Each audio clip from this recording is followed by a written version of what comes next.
Ladies and gentlemen, a very warm welcome to everyone joining today's online discussion on Bulgaria following Sunday's 8th parliamentary elections in 5 years.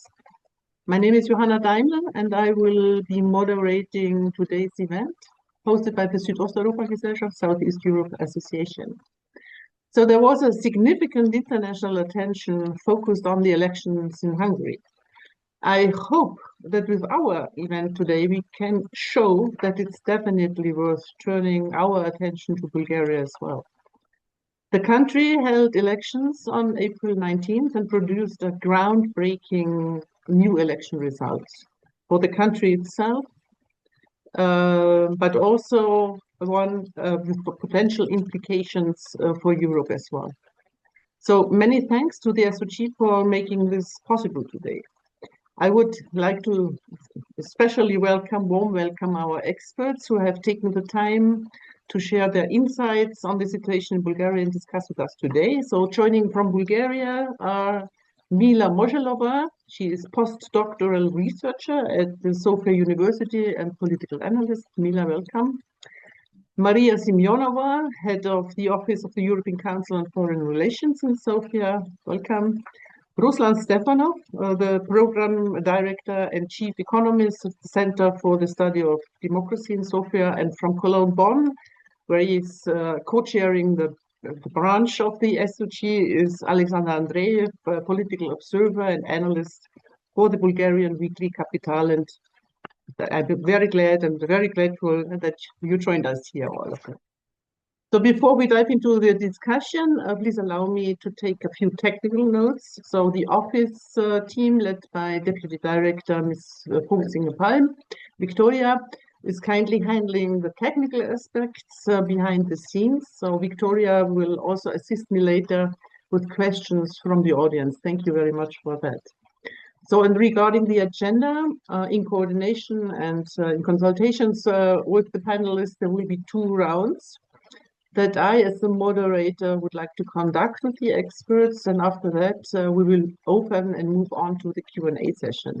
And you in the audience, welcome again, are of course also very much welcome to write down your questions for the Q&A during the discussion. So please keep your questions brief and precise as possible, and also note to whom you specifically wish to address your question. This would be of a great help for us. Thank you. As always, we have a clear and limited time frame, so our panelists know that they have the challenge that they have a maximum of 10 minutes in the first and 5 minutes in the second round to discuss complex questions with us. So I will be brief with my introduction. So we are actually talking about a historic election. Why? In late December, a large-scale nationwide protest erupted in Bulgaria, directed against the 26th budget proposal put forward by Rosen Zhelyaskov's government from GERB. It was against corruption, nepotism. It was against the dysfunctional judicial system with high political influence. And all of these factors were most commonly associated with the names of the former long-lasting Prime Minister Boyko Borisov and Delian Peevski. The GERB government, officially in coalition with There is Such a People and Bulgarian Socialist Party, was supported by Delian Peevski Movement for the Rights of Freedom, DPC New Beginning.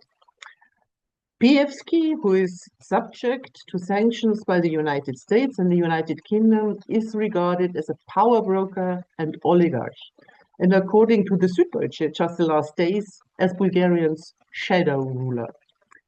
The pressure generated by the protests, driven by thousands of citizens, including in particular many young Bulgarians from the Generation Z, was enormous. So the government finally resigned. And yet, despite all the turmoil, Bulgaria has been member of the Eurozone since January.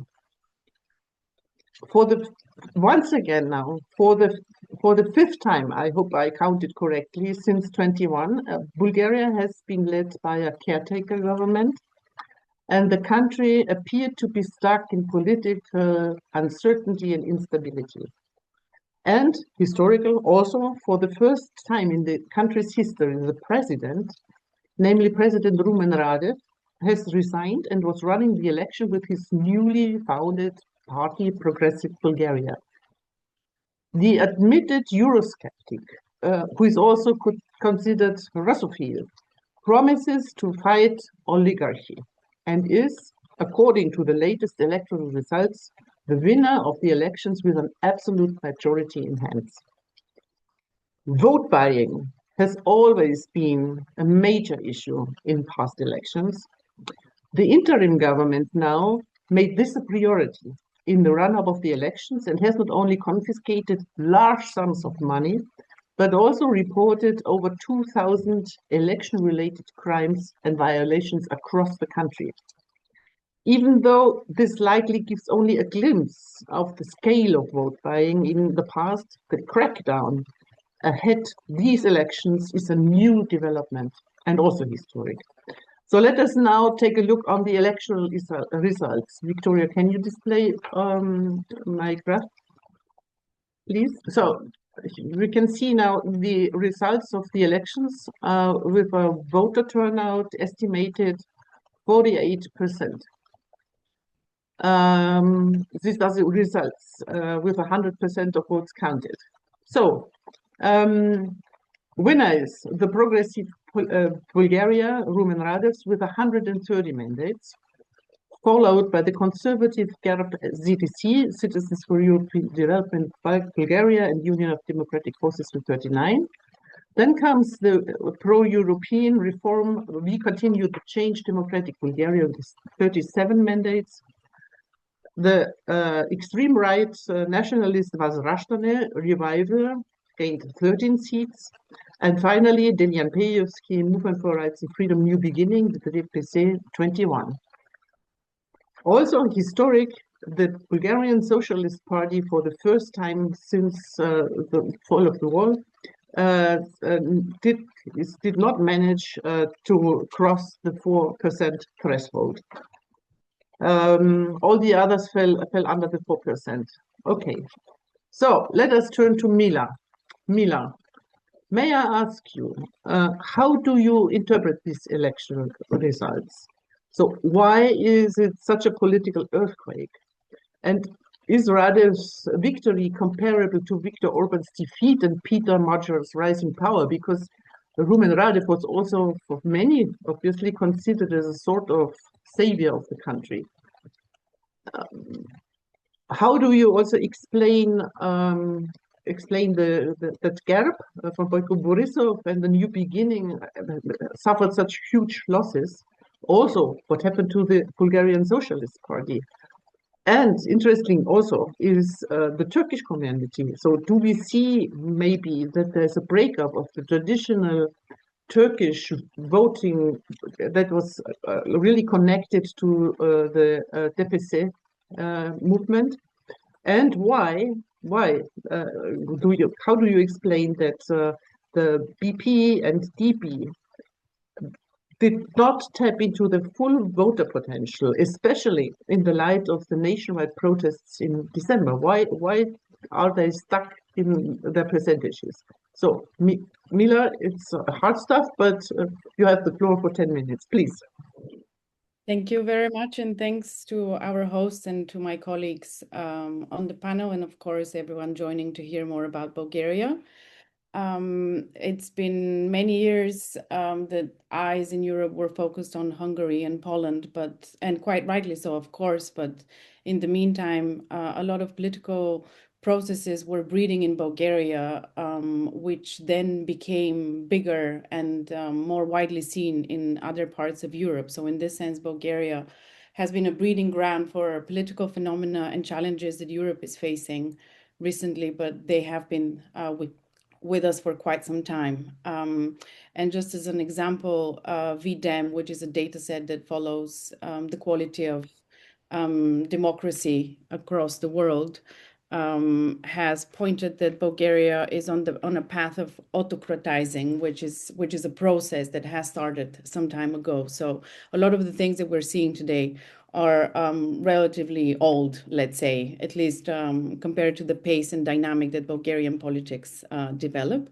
In a way, you started yourself, Johanna, saying that uncertainty and instability have been a major part of our political reality in the last few years, but it's also important to mention that despite that, and the fact that we went to parliamentary elections for the 8th time, and in the meantime we voted for local elections and president, public opinion has remained stable in support of the EU and EU membership. And at the same time, during these tumultuous times, Bulgaria managed to join both Schengen and the Eurozone, which were somewhat delayed by some political processes from before, including judicial reform and its development. Who are the winner and the losers? You sort of sketched that out already. Of course, we're seeing a lot less smaller parties enter parliament. They have been a major source of disruption in terms of coalition dynamics and in terms of voting dynamics in the last few parliaments because of this fragmentation. But of course, they did represent a part of the Bulgarian voters themselves. The Bulgarian Socialist Party, which for our audience who doesn't follow Bulgaria very much, perhaps it's important to note that they are not social democrats in the classical sense of it, and they're not really a reformed social democratic post-communist party as we see in other countries from the former Soviet bloc. GERB did lose about a third of their votes. As you also mentioned, they have been very much associated with a model of governance that has not produced any change. And I think that's also very key to emphasize here, because when we look at Serbia, Romania, until recently Hungary, until recently Poland, Slovakia, in many of the post-socialist countries, we see very big waves of protest. They get bigger and bigger, but unfortunately, elections don't deliver on a change of governance. So I think that that's important when we look at the reasons why GERB has lost a third of its voting power in the last elections. When it comes to the breakup of the traditional Turkish vote, which you raised as a question, the Rumen Radev's party, Progressive Bulgaria, we can talk about the name and the content and substance of the program later, of course, but they did win everywhere, and they did take the first place, including from in the traditional strongholds, let's say, of the Turkish minority vote. It's very important also to know that the Turkish minority vote in Bulgaria has for a very long time been captured itself by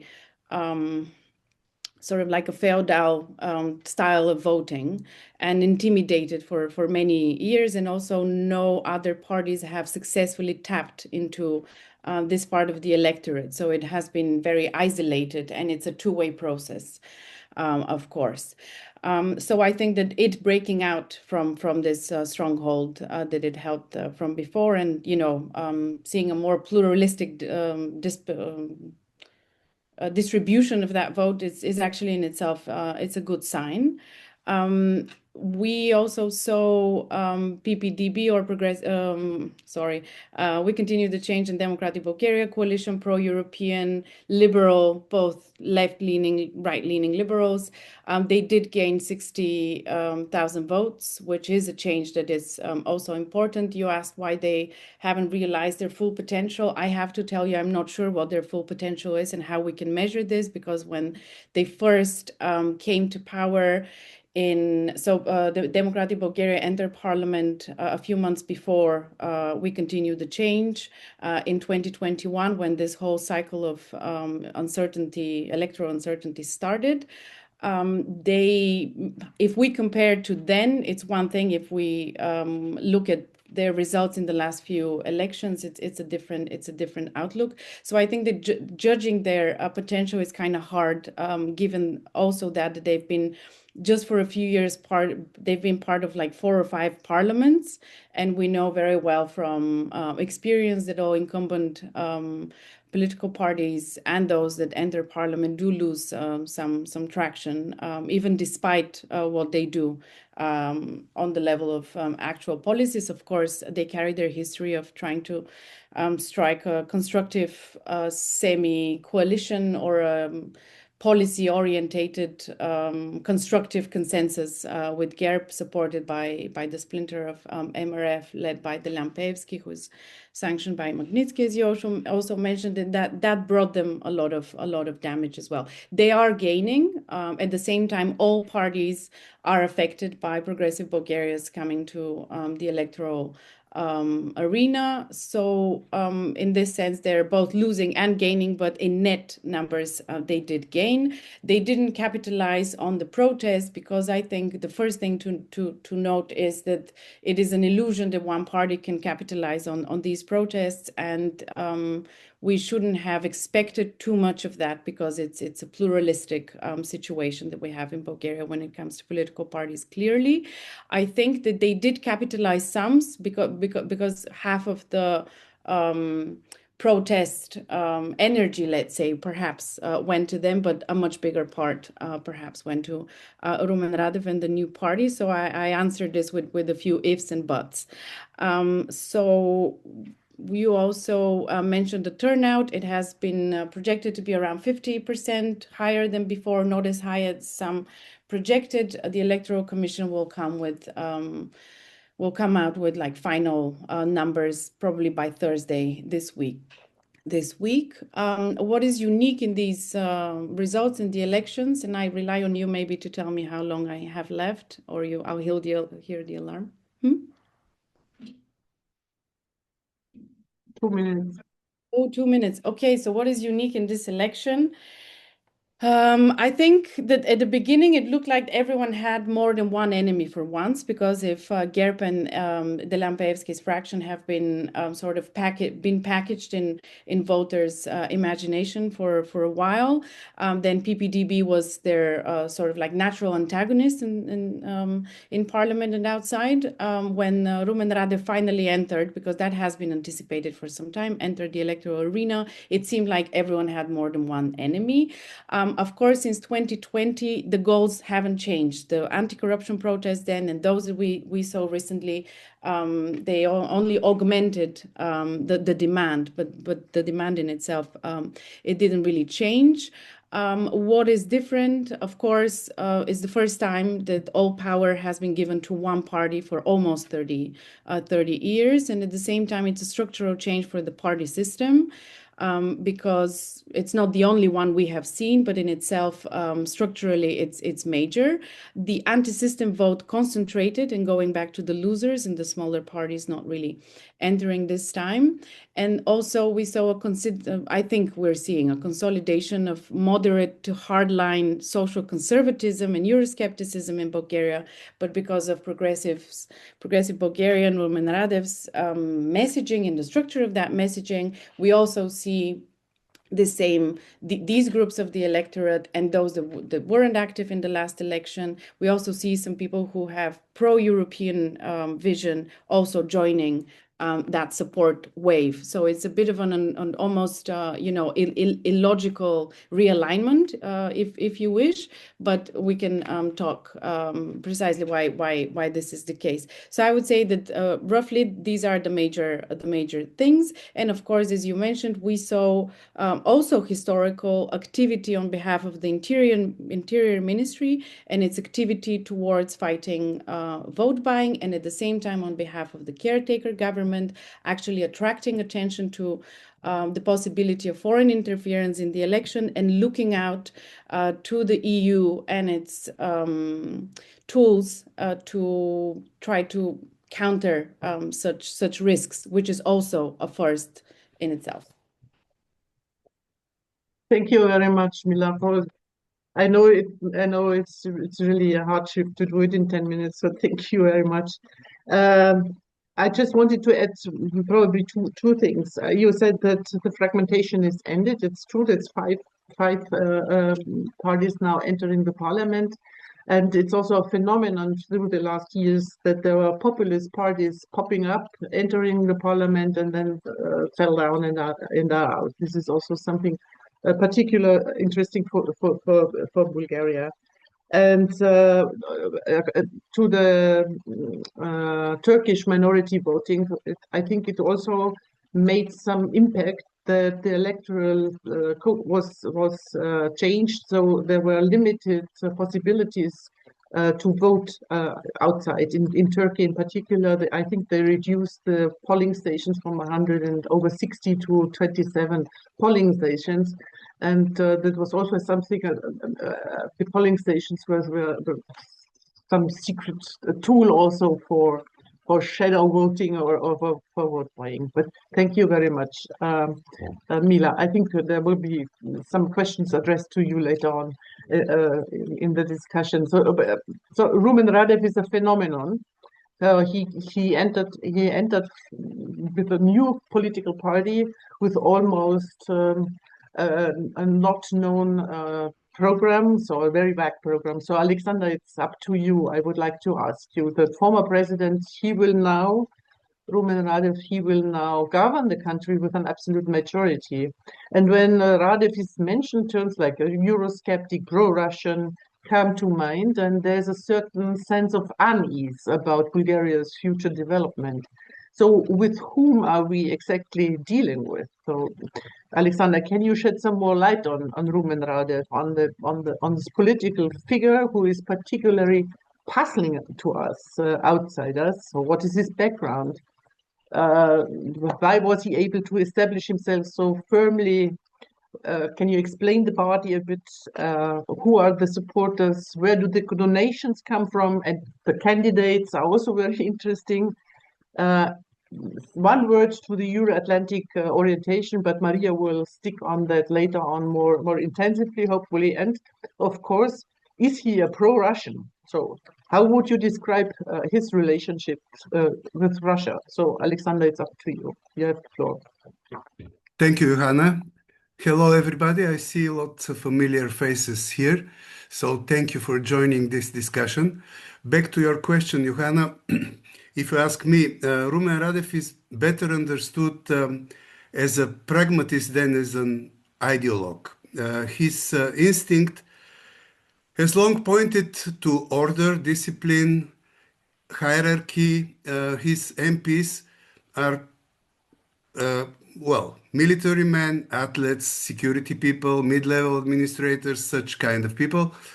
Radev often keeps his position vague. That's very important, because he himself seems to prefer tactical flexibility, and because ambiguity helps him attract a broader coalition.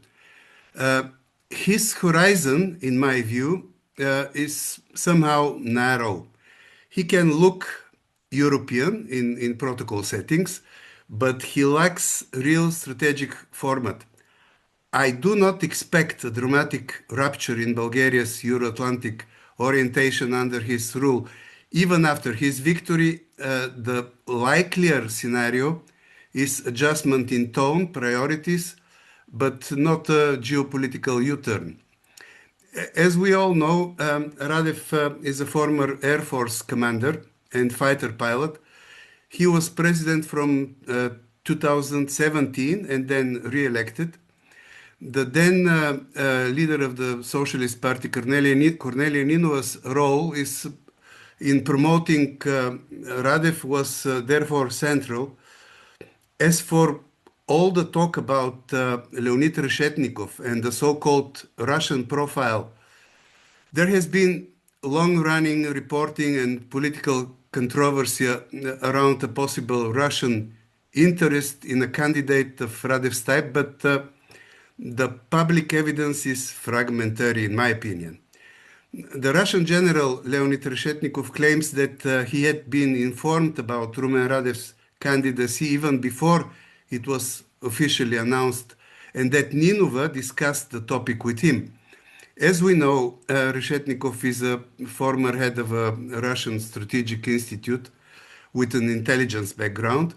Initially, Ninova denied that a meeting had taken place, admitting later that it did, but it was not of a political nature. Radev, as I see it, Radev personifies the average Bulgarian better than most elite politicians. He's like plain, disciplined, suspicious of party games, socially conservative in instinct, and anti-oligarchic in rhetoric. He gained additional legitimacy through the cycle of protests and his visible alignment with public anger against corruption and against the old governing model. He's moderate.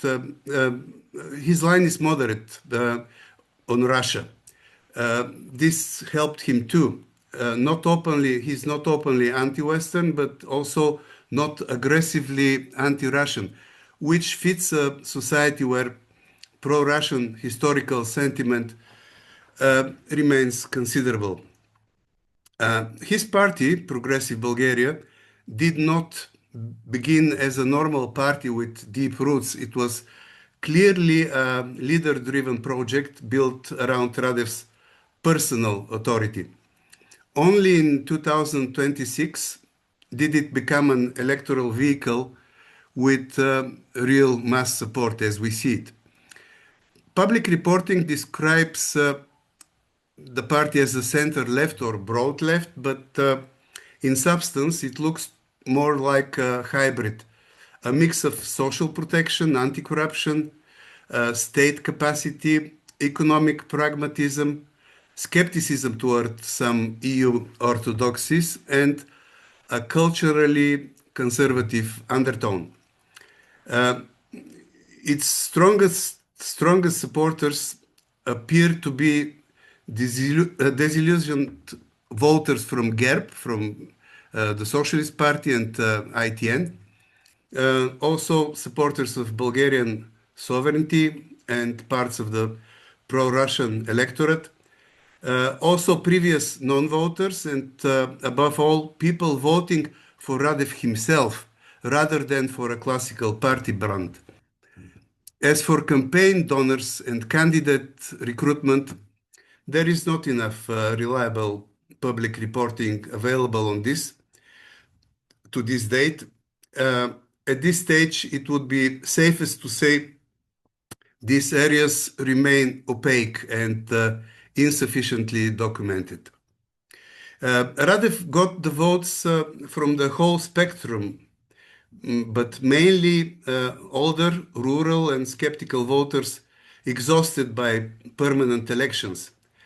Also, anti-corruption voters disappointed with traditional parties, softer Russia sympathetic voters who did not want the radicalism of more extreme formations, and citizens hurt by the cost of living crisis.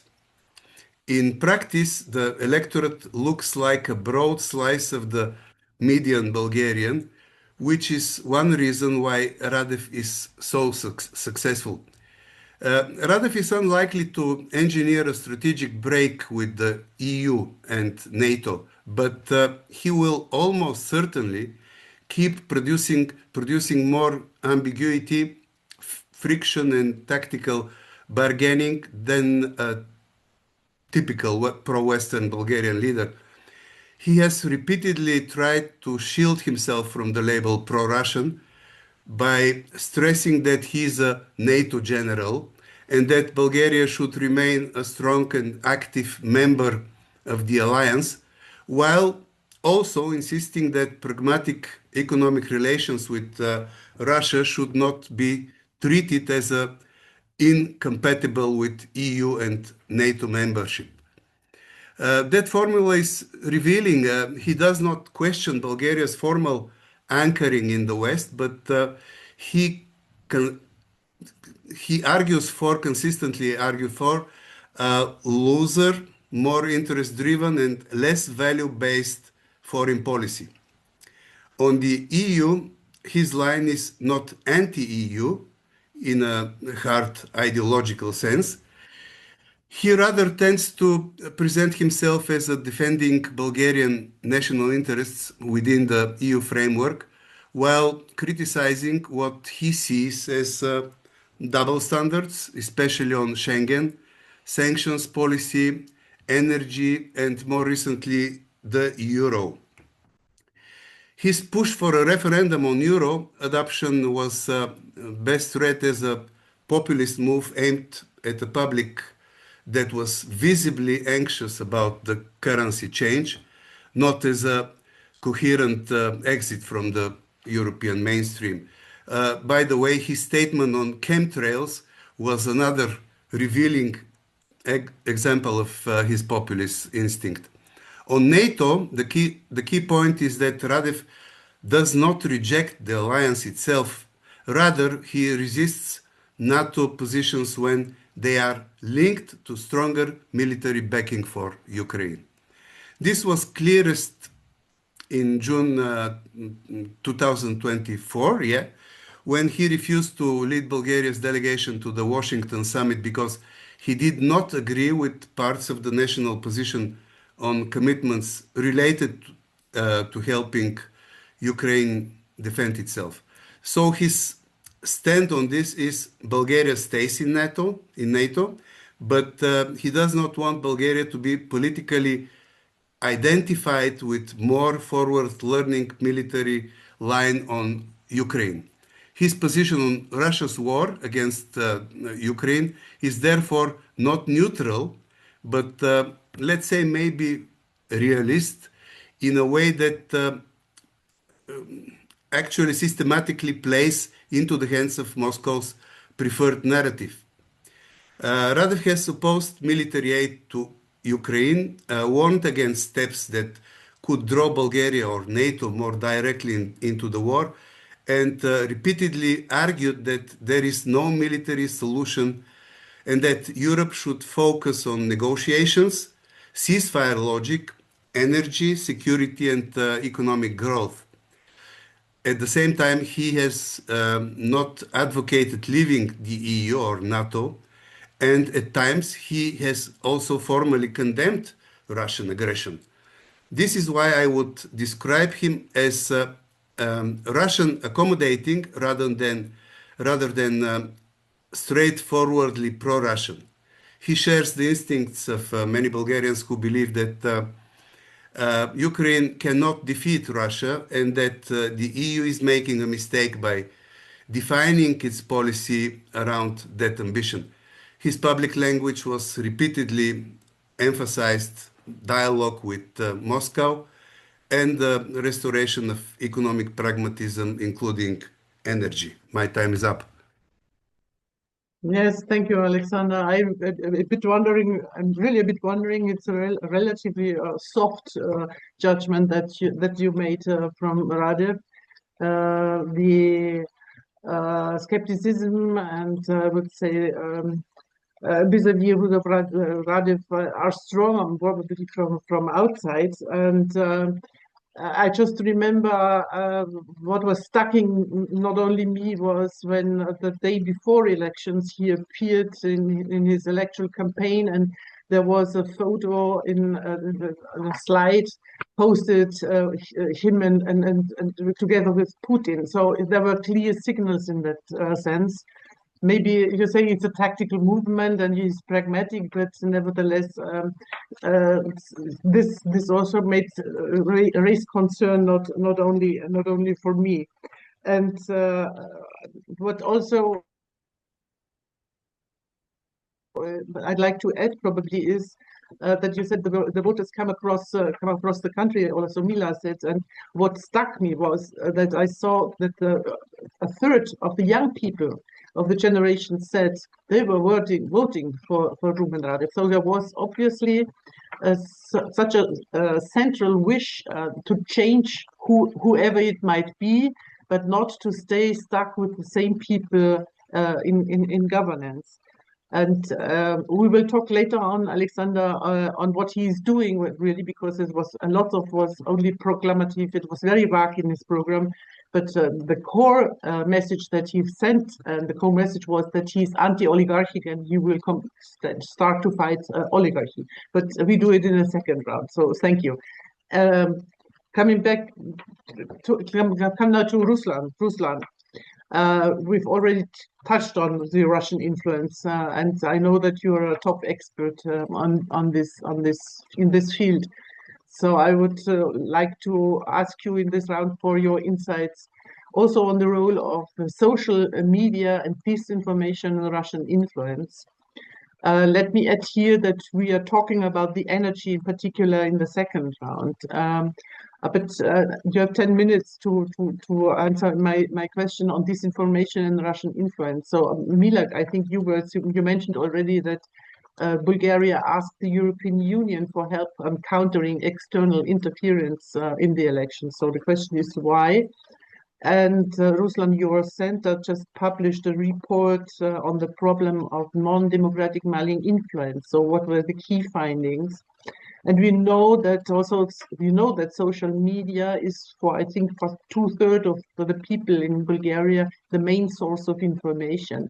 And they played also a major role in the electoral campaign. So who used it for what and with what kind of messages? And finally, again, to the Russian influence in Bulgaria, if you could say a word on Russian influence. I know this is also a hardship to do it since for time, but on energy, and on energy we talk later on, but on economy, on the church, media, social media, and on politics. So Ruslan, you have the floor. Thank you.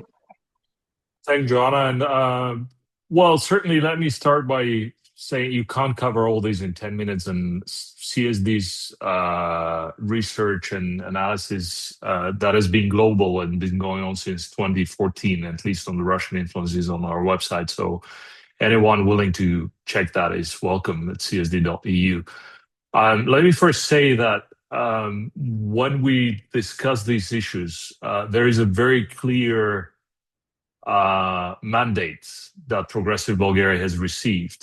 And we can talk a lot about what that implies, but we cannot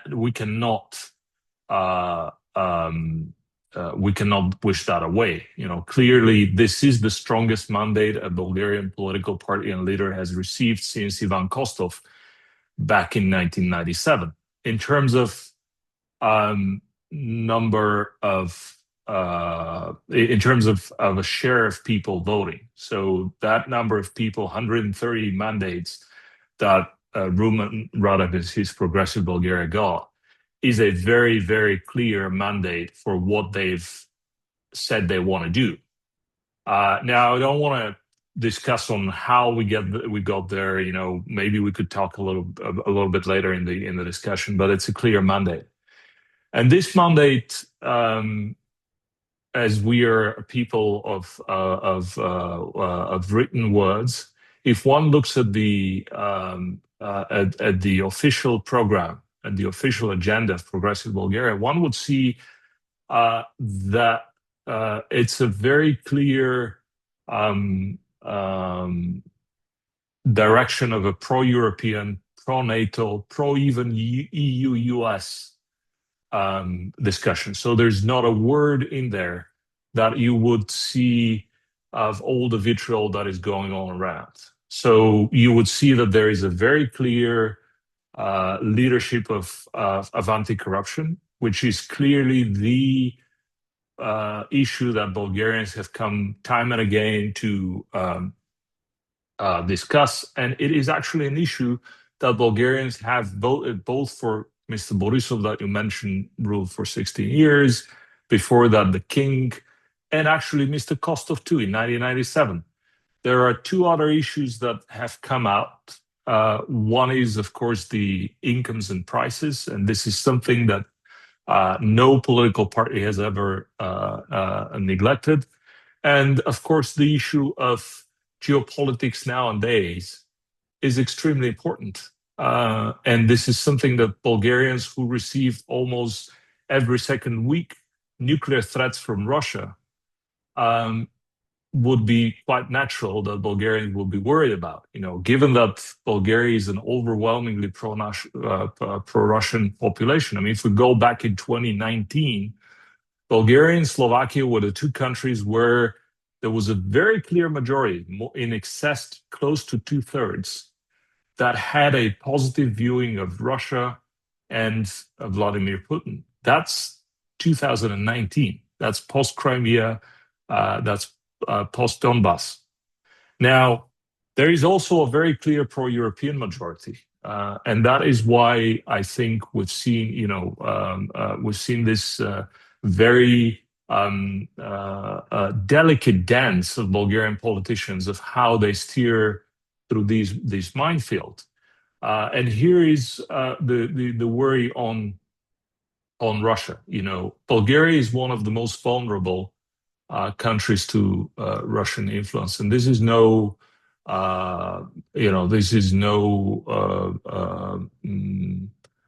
news to anyone.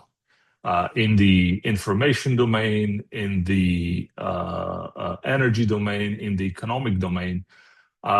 And that's actually true for many countries in Central and Eastern Europe. That's true for the Baltics. That's true for Ukraine. That was true for Moldova. That's true for countries in Europe. And actually, one of the big worries that I've seen and big risk is that Europe has been extremely slow and unsuccessful in delivering these policies on decoupling from Russia. It's been extremely painful that we are in the 5th year of a brutal war, and yet Bulgarians have feared so much about their security and safety that they have preferred this vote, of where we go around and saying, okay, but we are for peace. Of course we're for peace, but nobody in Moscow asked us before they started the war. And the reason for that is if you see the vulnerabilities of Bulgaria that are, and again, I think this is a common failure of the EU and NATO. Bulgaria had the largest company until last December, owned by Russia. It's Lukoil. So Europe and Bulgaria has been incapable of actually decoupling from a very clear security implication, Russian-owned. I'd like to remind the audience of what was the first Magnitsky Act application in Bulgaria. This was vis-a-vis a obscure judge in Varna, that actually allowed the head of the Russophile movement in Bulgaria to travel under investigation to Moscow to receive a medal from Putin. How telling is that of the incapacity of Bulgarian institutions to enforce the law? And that is the law that governs an institutional incapacity that governs anti-corruption. That is the law that governs investment. And this is actually why I think we've seen this landslide, because people want to make sure, and they've been trying to make sure that laws are better enforced. And this is actually where the biggest concern comes about. So it's not the program, it's not the stances, as I think everyone else noted. There is very clear pro-European, pro-NATO, pro-even EU-US slant in Mr. Radev's program.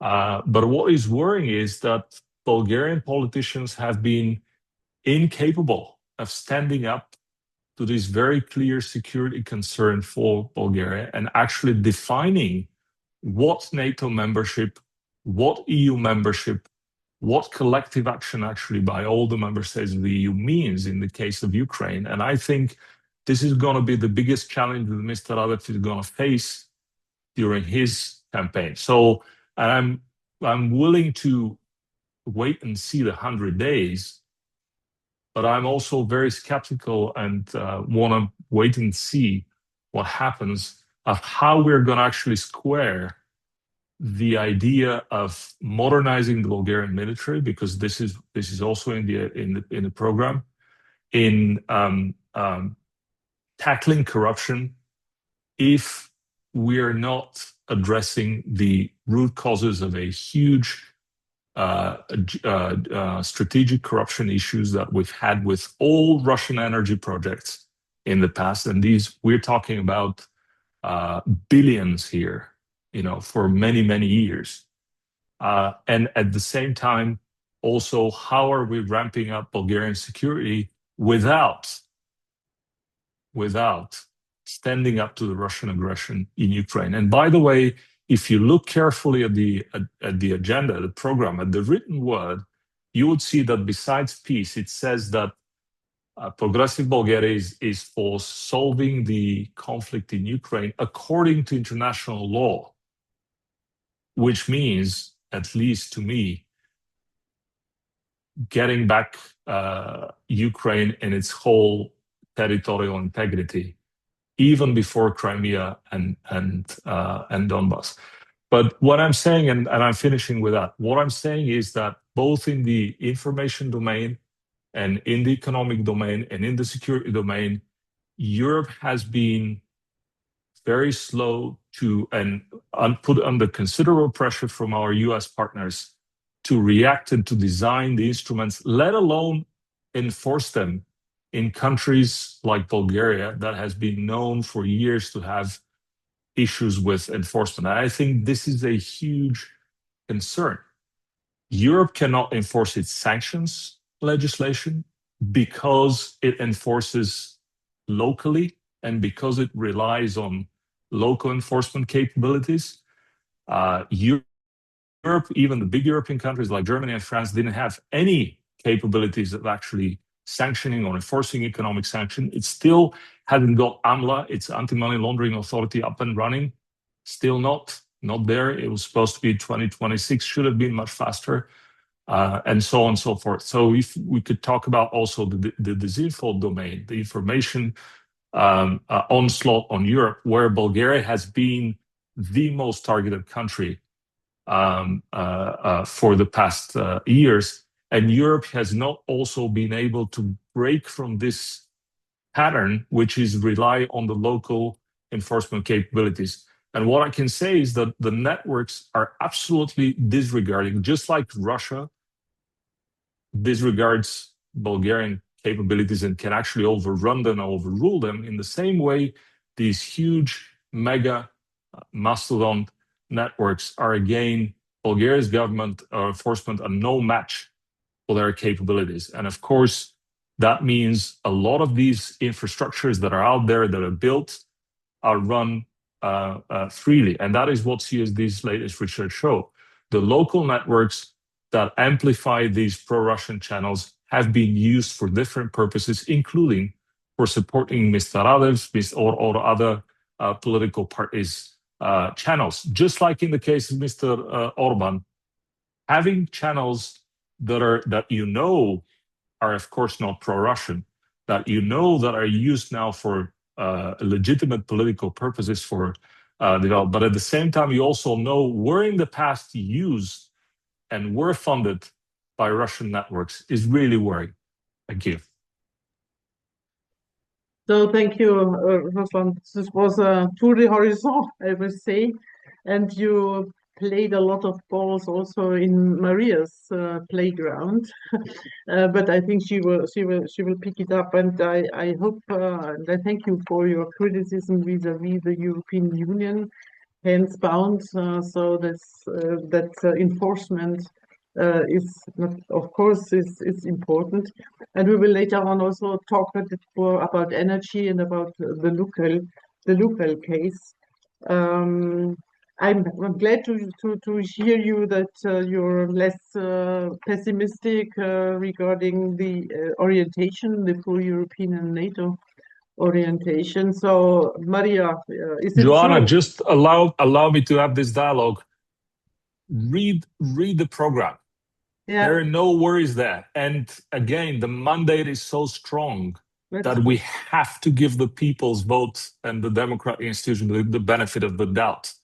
That doesn't mean we're not worried. That means we have to go with a democratic vote out there. Thank you for this sentences. So Maria, so what is the course, in your opinion, of Bulgaria, adding to Ruslan's remarks? So will we have a geopolitical shift? So obviously we do not have to be anxious about that. But Ukraine, of course, plays a crucial role in security for the country, for Bulgaria, but also for Europe as a whole. And there were a lot of facts and myths surrounded regarding Bulgaria's support for the Ukraine. So the support in ammunition and, for instance, and we have this historical bilateral agreement now from end of March between Bulgaria and Ukraine. So what will happen to us? We know that Rumen Radev was openly very much criticizing this bilateral agreement with the Ukraine, which was highly controversial in Bulgaria. And Ruslan said already touched upon a little bit. So it's also, we're talking about the military-industrial complex, so the weapon, the ammunitions that are made in Bulgaria. So Rheinmetall, for instance, is investing in that. And also, if you could draw upon the crucial role that Bulgaria plays as a littoral state in the Black Sea region, as a NATO member. And we have a new situation with the Middle East. So also the Iran war was a topic in Bulgaria because the air forces landed on Bulgarian soil, and Bulgaria was seeking for some security cooperation with Greece and Turkey. So there's also some rapprochement on that. So with this, I leave you, and you have 10 minutes to add and to wrap up also what Ruslan was also explaining to us. Thank you. Thank you very much, Johanna, and thank you for organizing this important discussion, to you and to all your colleagues. Thank you for covering Bulgarian politics. It's much appreciated. So these are a lot of questions. I'm not sure I'll be able to fit in 10 minutes, but I hope we'll have time afterwards to complement. But I will indeed start with how Ruslan ended.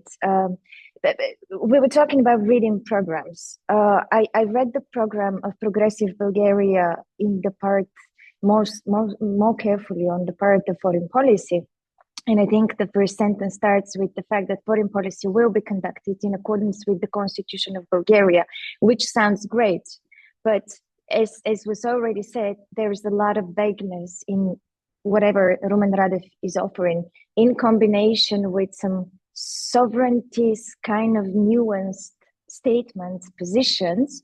You know, this really sounds like the way a piece of Kaczynski in Poland was rejecting decisions of the European Court of Justice, saying that the Polish laws prevail over the rulings of the Court of Justice. So, you know, I just want to make this kind of distinction. And if we're talking objectively about identifying nuances in the program of Radev, this should be mentioned.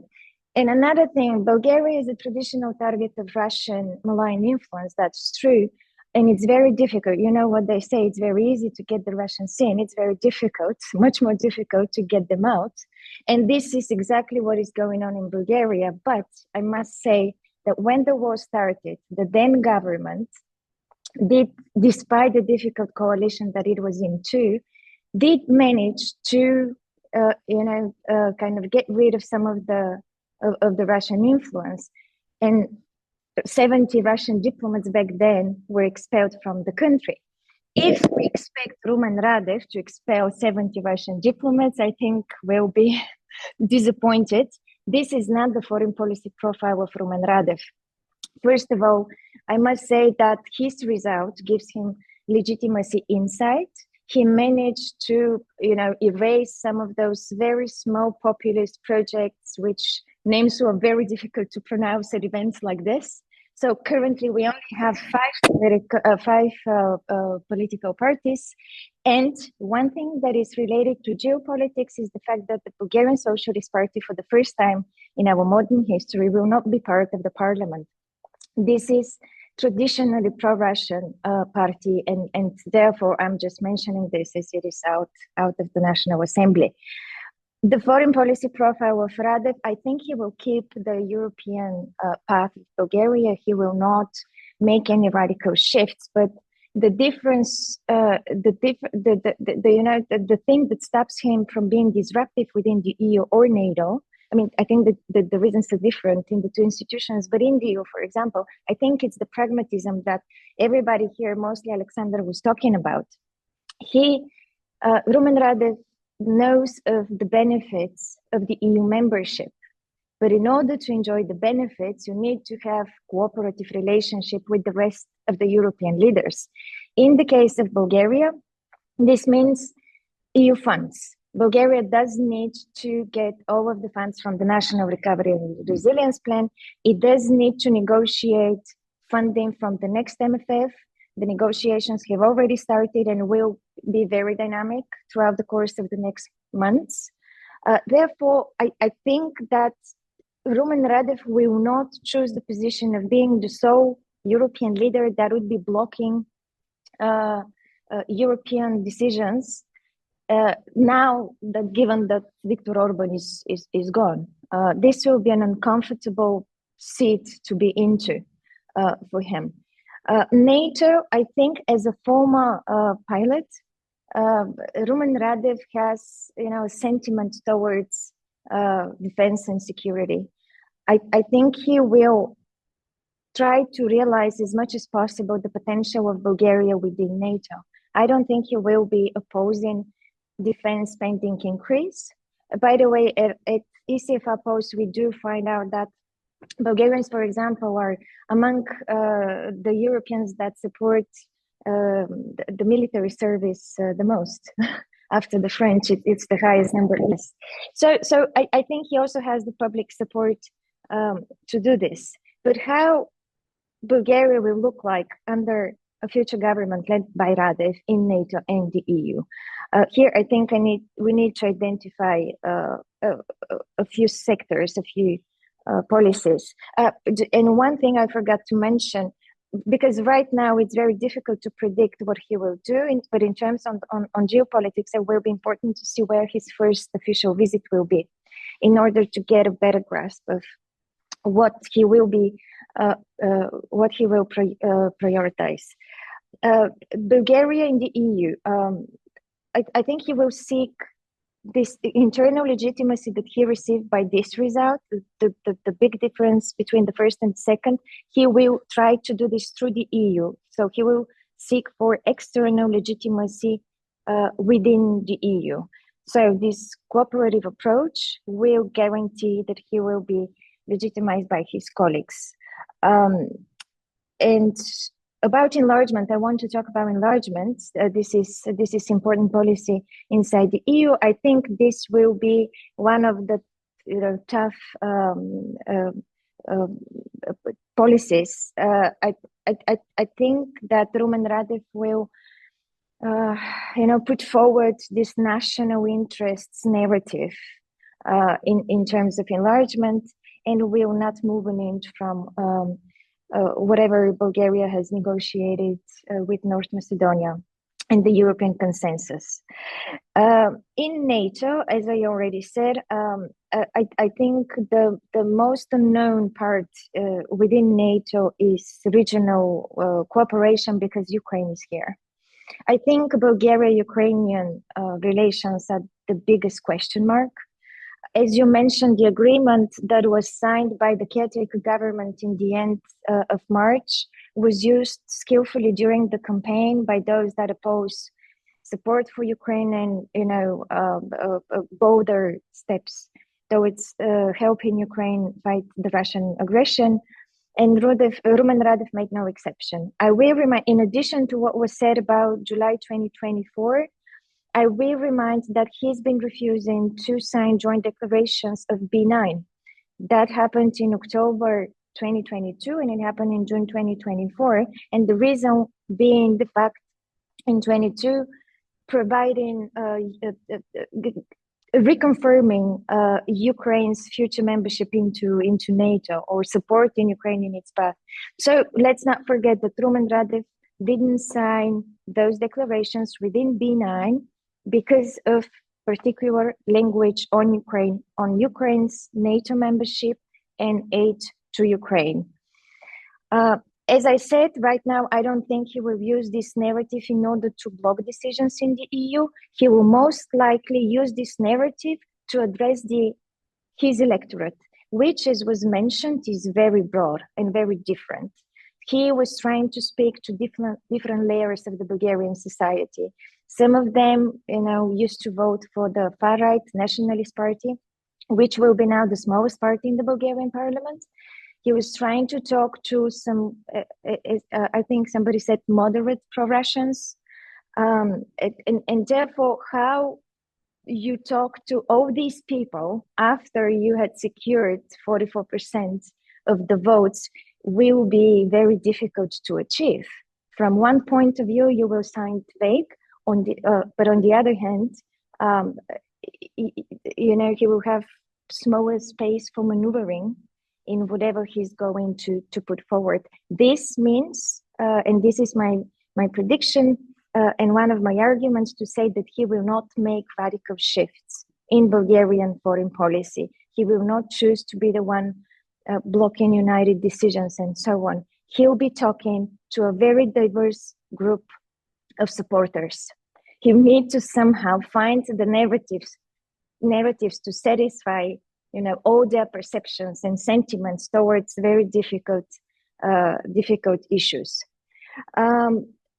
So I think this is what I wanted to kind of formulate, the foreign policy profile of Rumen Radev, which we cannot say is left, center left, right. I think it's very difficult to define where exactly on the political spectrum he stands. He will be yet to be defined. We will yet, understand what kind of ministers he will appoint, which will help us formulate better prognosis. But I think in overall, I don't think we should be preparing for a new Orban in Europe. I think we should prepare for somebody that looks more like, without talking about policies, looks a lot like Giorgia Meloni in Italy during her electoral campaign, where she was quite populistic. She was very anti-European during the campaign. Once in office, she really realized that she needed the EU to recover the Italian economy. She needed EU money. She also needed to work with the EU and with individual member states in order to deal with the illegal migration from the Mediterranean. So this is pragmatic. I'm not saying that they will overlap in terms of Ukraine, not at all. I don't think we'll see this. I'm just saying that the approach is very similar. It's very easy to address the Bulgarian people from the comfort of the presidency, where you don't take the difficult decisions. It's yet another thing to be the leader of the biggest political party, sitting on the table with 26 European leaders that have really kind of relatively bigger negotiating power on EU affairs, NATO affairs, and so on. And it's going to be very difficult to be doing Orban-style politics in this environment. I don't have more time now. No, I think unfortunately not. But thank you, Maria. So flexibility inside, pragmatic externally. That's also what Alexander said, and it's also more or less following the line from Ruslan. I put related to the Ukraine agreement. I remember that Radev was very much criticizing this agreement. But I think, if I'm not mistaken, his point was that he was questioning the legitimacy that a caretaker government can sign such a contract. Okay, there's a lot of stuff already touched upon, so I'm sure that we will have fruitful discussion in the Q&A. I again ask our audience, please add your questions, contribute to our discussions in the Q&A functioning. So in the second round, in short, I would like to come back a bit to the domestic issues. Mila, one of the central and core issues driving the political and social debate is the role of the Supreme Judicial Council and the role of the Prosecutor General. So what is it about, and can we now expect that Rumen Radev is delivering to his promises? So he for that he needs a 2/3 majority in Parliament, if I'm right. So where can he find the supporters, and will he really deal with it as he promised? Another thing I know is to exemplify how difficult it is to deal with rule of law in Bulgaria is the Petrokhan case, the incident where 6 bodies were found in early February dead. And it was widely covered also in our media. So what happened there, and what can we now expect a transparent investigation to that case? So and also finally, it's a bit came too short for my understanding that there were so many young people, and I know from friends in Sofia, they were amazed and they were so happy that so many young people have taken the streets and were part of the protests. And now 1/3 of them voted for Rumen Radev. What does the Generation Z expect for the future from the government, and how do they feel? What is your judgment on that? Thank you. So you have the floor, Mila. Thanks a lot. I will only briefly touch upon Petrokhan because I feel it's such a big and complicated case that it might come a little too heavy at this part of the discussion, although it is, of course, a good question. 6 people were found dead, 5 people and a child were found dead. And it is somewhat of a closed group, and they were dealing with some sort of like green issues and causes and so on. And they had been informally endorsed by politicians from the liberal circles, but not institutionally as much. And the thing is that what happened is that it was the case was used aggressively in the political campaign, and also the behavior of institutions to frame it in a certain way from day one, without any significant evidence for the motive of behind the death, apart from the suspected and hypothesized suicide due to sect dynamics. So the lack of motive and the lack of continuity in personnel investigating the case, I think would be the two things that we need to look out for. Of course, so far there hasn't been any indisputable evidence for a role from outside the hut where they were found. So meaning whether it was an internal quarrel or not, but many doubts remain. When it comes to the rule of law and the Supreme Judicial Council, so I don't know how to wrap it up so briefly, but what the problem of the judicial system in Bulgaria is largely down to something that I call strategic non-appointments, meaning that it leaves institutions without it's filled with people who are out of their mandates. So essentially the constitution fired them, and they continue to go to work, and we continue to pay them, and they continue to be extremely inactive in investigating or doing any part of their job, essentially. And then this is the case with the state prosecutor, for sure. And then this is the case with the Supreme Judicial Council, which is directly related to the choice or the election of the state prosecutor.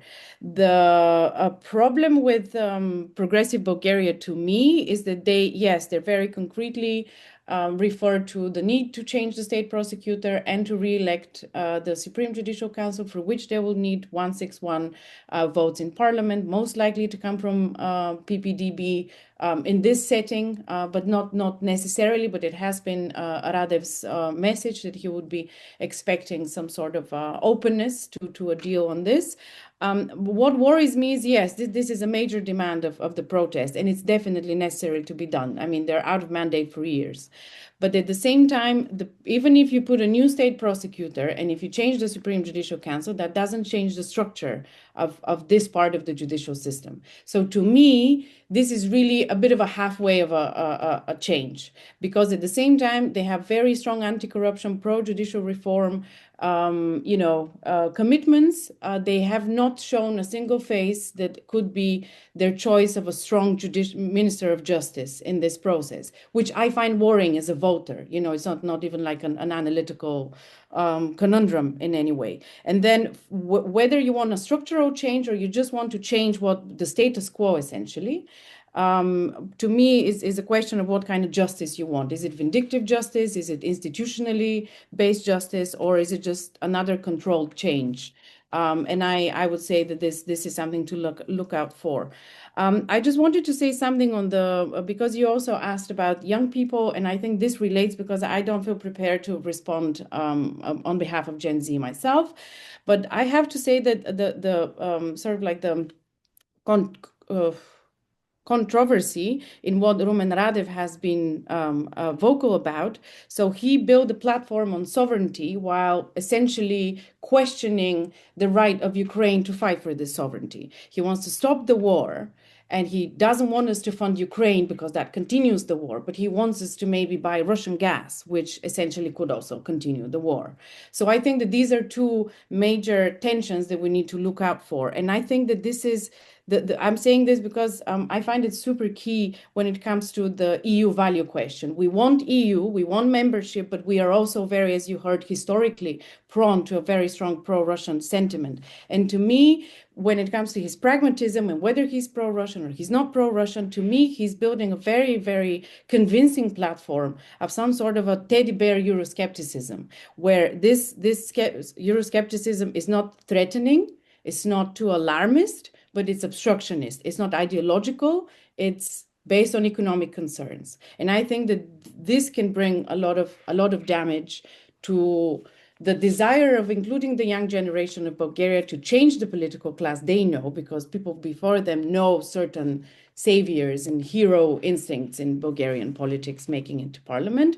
And it could very much, undermine the long-term reform, because only changing the state prosecutor without structurally changing the system is something that can only lead to the repetition of what brought us here currently. Thank you. Thank you. You made it up in time. I like the teddy bear. Very, very, very good frame. And that you say it was a strategic appointment, and how if you really want to change the structure and come to terms with real rule of law and a functioning judicial system. So that brings me to Alexander with my question. So as Andreev Radev said, that he really wants to fight the oligarchy. How? How do you think that he will really fight? How do you assess this? Is he really able and willing to deal with Delian Peevski and with others? And what kind of measures does he have to undertake? I think this is what people at first hand expect now, that there are certain first steps to meet the promises that he made in the election campaign. He needs the necessary majority, two-third majority, I'm sorry, in the National Assembly. And do you think he will receive it? So can he make a deal with continued change in democratic Bulgaria for that? So Alexander, what do you say?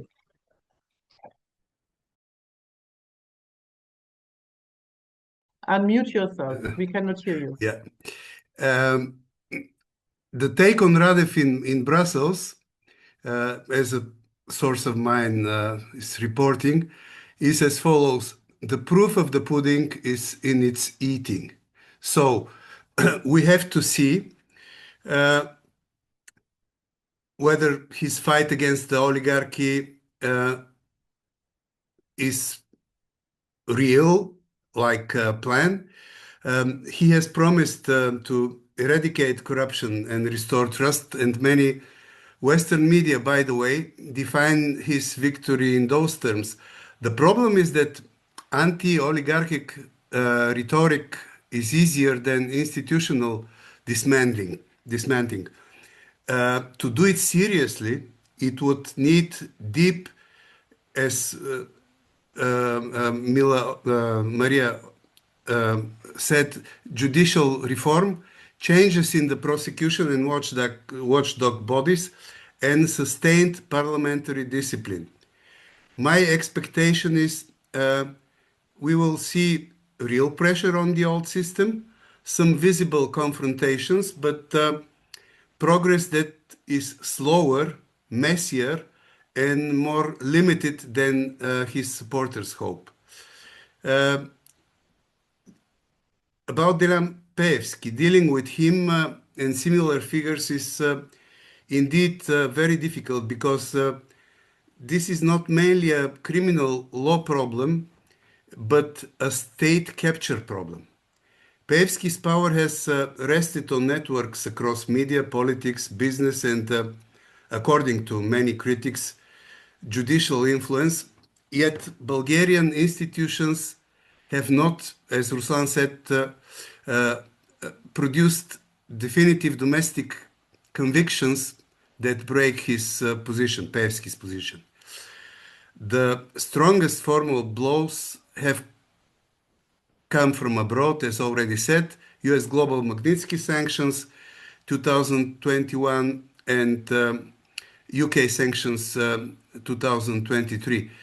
That tells us a lot about the weakness of the domestic enforcement, and that's the problem in Bulgaria.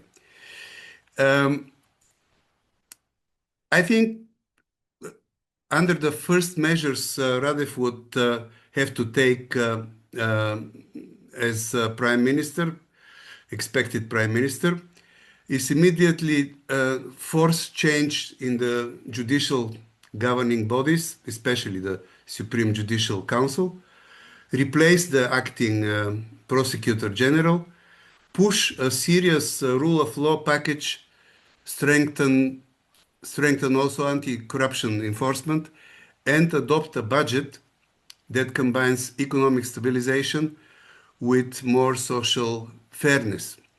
He would also, as Maria said, need a firmer European line on North Macedonia and the Western Balkans, while avoiding inflammatory nationalism. In other words, institutional surgery at home, social cushioning in the economy, and a stable European position abroad. Without that combination, the anti-mafia promises will remain theatrical. And Johanna, one last word.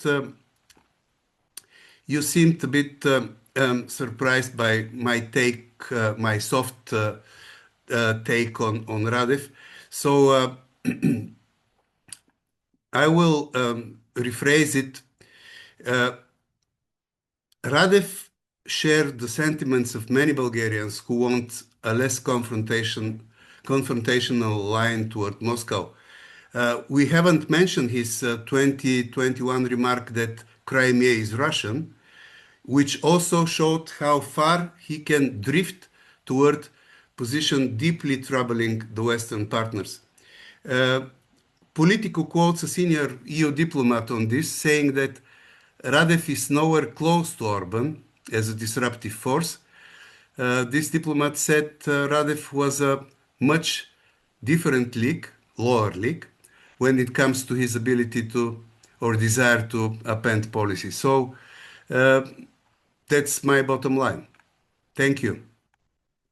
Yeah, okay, Alexander, thank you for your clarification now in your I'm sorry, and for your ads. And I completely agree that it's a deep judicial reform necessary, and that it will get messy if he really heads on and goes on in that way to dismantle its state capture. This word is this term you also mentioned, and the influence on judiciary. I remember the pressure from the political side also came, and it became public that it was on the nomination of the European general prosecutor, but there was some pressure mentioned from outside. It was also that it was Peevski behind that Bulgaria should join the Trump's Peace Council to circumvene and to get out of the sanctions. But let us again now focus on energy, Ruslan. So following the elections, Radev reiterated, we heard it already, that he seeks a dialogue with Moscow, and he also wants a resumption of the free flow of Russian oil and gas to Europe. Therefore, his election could have some far-reaching implications for energy policy. And you also mentioned the dealings with the Russian oil company Lukoil. So there's a lot of questions that arise. So what will happen with Lukoil? The other one is touching upon, I would like to ask you about the future of the Turkstream pipeline, and the caretaker government that in 2023 Radev appointed. They signed this sort of long-term agreement. Now we've focused on Turkey with the Turkish state-owned company BOTAŞ. So Bulgargas has been committed and for very high payments, and has fallen into existential financial crisis. So what happens next? And finally, Rumen Radev also rejects, the European green energy policy and describes the European Union climate policy as naive. Will we also have a return to nuclear power plants in Belene? Will this issue come up again? On the fracking, it was Boyko Borisov who brought the fracking up again during the election campaign. So energy is an issue to this in the public, and it's also of high interest, of course, for us here in Europe as a whole. So Ruslan, so you have the floor. Wow. Do you have another hour? Let me just, because we've been dealing with corruption and anti-corruption for the past 30 years, and let me make this a little bit less depressing, because I think Bulgaria deserves some credit, and the fact that we had free and fair elections, and we've been able to change power democratically, freely, without violence, shows Bulgaria is a functioning European democracy, period. Unless we really believe that actually the whole state capture apparatus picked up, there are such theories, picked up Mr. Radev and replaced Mr. Borisov with him. This is going to be very depressing. So I would like to believe that Bulgaria, being a European member state for so long, has had some success in its anti-corruption policies. Yes, the judiciary is captured, in particular the prosecutor general. This is not going to go away. This is not going to be, you can't wish that away because it's structural, and even 2/3 majority cannot deal with that. So, but it is very easy, on the other hand side, to win on anti-corruption and to deliver on anti-corruption if you're capable. Now, this is very problematic if you live in a country that has time and again faced this anti-corruption and corruption rhetoric. And we've tried and tested and failed almost every single policy that is out there to deal with corruption. And there's clearly a problem, a structural problem with the prosecution. but you cannot expect wonders. We are the same 6 million people. We're the same the judiciary is the same people, the judges and the prosecutors are the same people. But there is huge potential to deliver quickly because, and this was exactly shown by the caretaker government. They did their job. They did their job by simply appointing a Secretary General of the Ministry of Interior and telling them, guys, we're not interfering. Go and do your work. Profile, the people who are buying votes, go and do that. Where they couldn't do it, they asked the European Commission online. And this is where we failed. This is where we still don't have the same level of capacity. But the fact that we've known where all the problems with corruption are means that Bulgaria is one of the very transparent European countries, which is why we still joined the Eurozone. I mean, this is still something. This is not a paper thing. This is not a paper tiger. You go through a lot of processes. So we gotta be very clear about it. So if Mr. Radev wants to deliver, he can. No wonders. There are certainly, we know so much about what can be done and what cannot be done. No wonders, but there could be some very quick wins in the next 6 months, in particular when he also will have his former vice president as president on top, and he will have also Democratic Bulgaria as and we continue to change as allies in the parliament, 2/3 majority. So that's clear about it. Energy. Now, I'm very passionate about it. About CSD's work. I think it is preposterous, absurd, and inconceivable that Europe and the US, that NATO and Europe are fighting a war, are supporting Ukraine because Russia attacked the balance of powers. Russia attacked our world, our values, unprovoked. It was, and still 5 years on, 5 years of despicable misery for the Ukrainian people, of despicable human rights abuses. We still talk about importing Russian energy.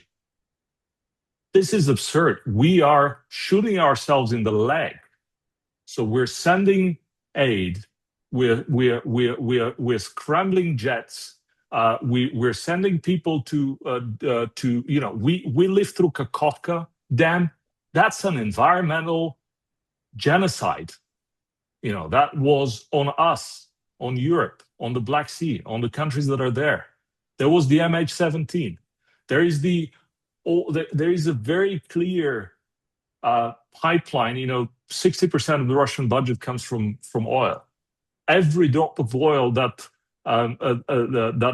created the profits for Mr. Orban, or the profits for the Turk Stream for Mr. Vucic, Mr. Orban, our Greek neighbors, our Macedonian neighbors, our Bosnian neighbors, our Austrian neighbors. It's preposterous that Europe and Bulgaria, of course, cannot deliver on that. So I feel it's entirely inexplicable, and this is probably going to be one of the big issues, one of the big clashes. That we've heard those voices from day one all over Europe. We've heard it from business, we've heard it from people. We know it makes sense. People are tired. They want peace. But Russia did not ask us. Russia simply said, they do not accept the European Union as a negotiation entity. They turned bad on all the energy agreements that Germany and Europe had since the 50s. And now we believe that we can be in the same union, we can protect our societies, we invest 5% of our GDP, and still want to be pragmatic with them. They don't want to do that. You cannot be pragmatic or even-footed with someone that is so much bigger against you. Just to find a word on the green credential, another paradox. If you read the program of Progressive Bulgaria, there is actually a big chunk where they devote to green education. So actually educating young people to be green on the planet. So I would say we need to carefully watch the first 100 days that will make this very clear. Clearly, Europe has gone into a very, ideological theme on energy, but that doesn't mean that it's not right on the long-term focus on green energy. Thank you. Thank you very much, Ruslan. I think even all of you have really stick to the time frame. We are running out of time, unfortunately. So I just want to ask Maria if you have to add some sentences on what has been already said. So enlargement and North Macedonia has been already touched upon. So is there anything that you really feel is a necessity that you add in 1-2 sentences? Because unfortunately also to the audience, the Q&A is also skipped because due to the time. Yeah, just a very few things, a few things that I want to mention. The first one is enlargement, because it was mentioned, but I want to make it broader. Bulgaria is a traditional supporter of the EU accession of the 6 Western Balkan countries. What is going on between Bulgaria and North Macedonia right now does not mean that Bulgaria is blocking the enlargement process per se. There is negotiated position, and I think President Rumen Radev, being one of the protagonists, of whatever Bulgaria negotiated during between 2020 and 2022, he was very vocal on the North Macedonia dispute. I think he will stick to this, and he will not move an inch to whatever is in the European consensus. But overall, Bulgaria will remain supporter of the EU path of the 6 Western Balkan countries. On connectivity, I wanted to mention something. Rumen Radev, during his presidency, he was one of the supporters of the 3 Seas initiative. We don't mention it that often, but here we're talking about south-north connectivity, be it transport, be it energy, be it military mobility even. I would expect that he and his future team, we still don't know who's gonna be in his team, will keep this focus. This is very important for Bulgaria. It's also important for the Black Sea region, the broader Black Sea region, because Bulgarian defense industry, which kind of benefited a lot, even though this doesn't sound good, but it did benefit a lot, and it expanded after the start of the war in Ukraine. It needs to be diversified, and as a former military, I think Rumen Radev will have a focus on army modernization and strengthening defense capabilities. Here again, he will depend on working with the EU and NATO, because to do this, Bulgaria relies on the various schemes that EU came up with, namely SAFE mechanism. 3.2 billion euro are the project's amounts that Bulgaria applied for. Right now, there is no agreement signed with the European Commission because we don't have a parliament to do it. So this will be one of the first things to be watching for. This is what I wanted to mention. And of course, Bulgaria is a Black Sea country. I really hope that the potential in the Black Sea region will be realized at some point. What are the risks though? More criticism in Europe, more kind of politicians of this type. So as I said, I think one player only will not bear the political cost of being a disruptor at times where Europe has to stand on its feet, develop security and defense capabilities, and work on competitiveness and strengthen the economies of the member states.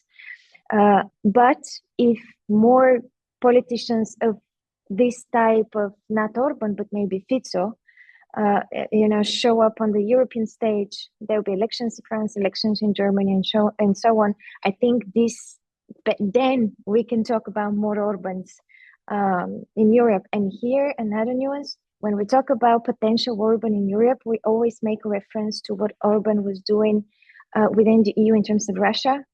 What about in terms of China? the EU is yet to develop its policy towards China. And those kind of politicians can use this track again. And on the domestic front, I think the EU has already learned many lessons. Orban is a child of EPP. And whatever happened in Bulgaria was happening in front of the eyes of the EPP. The party was talking about rule of law, but in Bulgaria, on one single day, the mayor of Varna was arrested, and the commission released a report which basically said that Bulgaria doesn't have an independent judicial system. So I think the EU should learn its lessons and be vigilant about not just doing reforms in the member states, but following the results, implementing those reforms. Because if we're just going to change the people, we are not going to become a democracy of higher quality. So thank you. So I really have to thank you all for your patience, also the audience. And I'm very sorry that we have now to end our online discussion because there's another event waiting already in the waiting room. What I learned is I really have to read the program. This was clear. I'm glad that you mentioned also Germany because we are also not on a good way at least. That you broadened also the spectrum through the 3 Cs initiative, and that the EU should learn its lessons. I think also we should learn some lessons out of this discussion. Thank you very, very much to all of you in the audience, to all of you here, my panelists, to take a closer look, and goodbye. And I hope you will join us for another online discussion as well. Thank you very much. Goodbye. Thank you. Thank you. Thanks.